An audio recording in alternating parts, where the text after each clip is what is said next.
Patreon.com/the Walk-Off Podcast. $4 a month gets you in there. So let's start with this, okay? We do have a few listener questions that we'll get to at the end, but I had over half a dozen on this particular subject, so good place to start.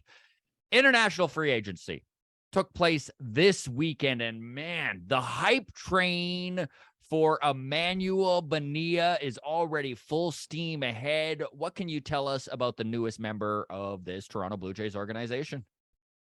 Yeah, big bonus. Obviously, a lot of intrigue in Bonilla and what he can bring. He's an outfielder, just a teenager, right? So, as with all of these players, there's so much uncertainty as far as what he's going to be able to bring. But clearly, the bat is what jumps out. I mean, you're not going to sign a 16-year-old player based on his defense. It's because of what he can do with the bat. So, I haven't had the chance to see him play in real time or even watch that much video, but intrigued. And obviously, the price tag reflects a lot of interest from the Jays.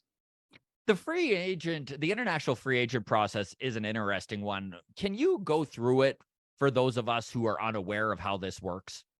Sure. Yeah. I mean, the international free agent signing process is really a complicated one. And it's one that MLB has, at times pushed to move away from for various reasons. There was talk about adding an international draft.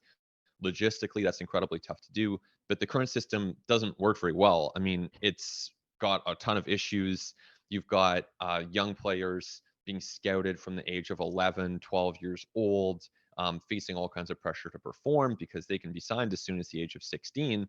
And in some places, that can lead to a lot of just incentives stacked in one direction.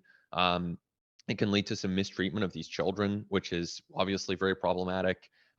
So yeah, it's a really complicated situation, and of course, it's really not just one single situation because in Venezuela it's different than Panama, different than the DR, Mhm. different than Mexico. So you do end up with all kinds of different situations, and it's one where the Buscones, the handlers of these young players, oftentimes get really big chunks of the cash that the players sign for. So a lot going on with these situations. The teams, of course, try to navigate all of that and identify the best talent that can ultimately impact them at the major league level. And then there's a money pool as well. So there's a cap on how much each team can spend, and you can even trade back and forth the money, correct?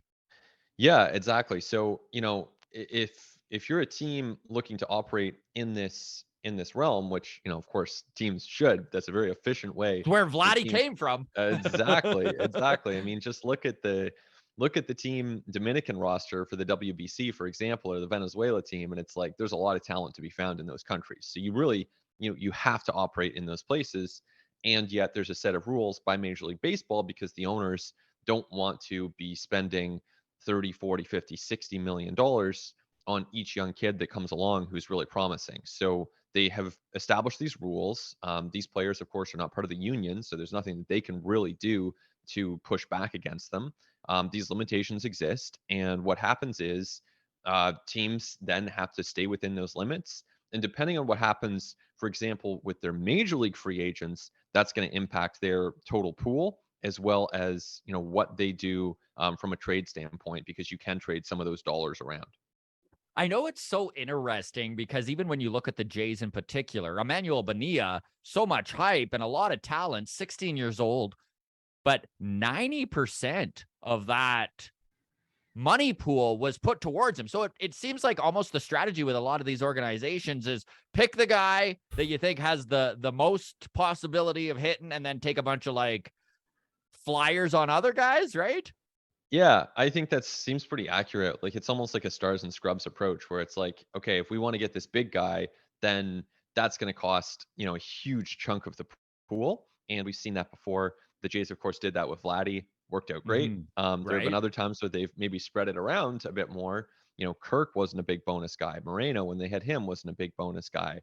But you can spread it around. And, this is an area for the Jays under Andrew Tinish, who really spearheads things for them in the international market, where they've done really well. I mean, you think about, Lourdes Gurriel Jr., Moreno, Kirk, Mhm. obviously Vladdy is a Ben, would you huge say a lot success. of that is development, right? Because they're 16. So is it how the Jays are going about turning these guys into big league players?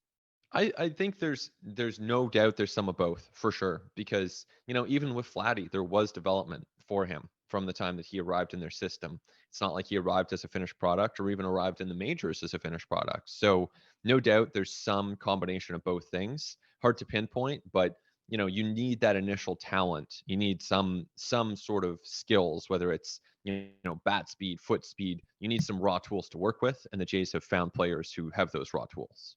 Really appreciate you clearing that up because it is such a complicated system there. So appreciate it.